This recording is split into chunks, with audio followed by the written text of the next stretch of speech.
নমস্কার বন্ধুরা, আজ আমি বানাবো বরিশালের ইলিশ ভাপা।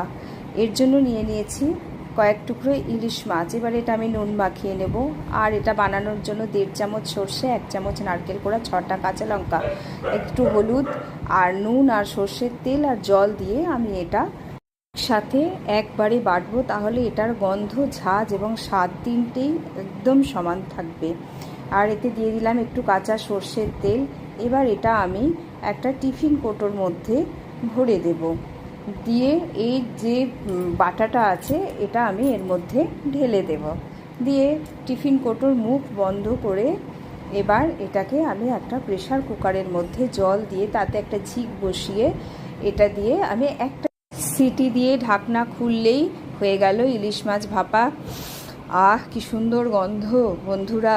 যদি এভাবে বানিয়ে খান তাহলে বুঝবেন এটার কি স্বাদ। টাটা বন্ধুরা, আসছি।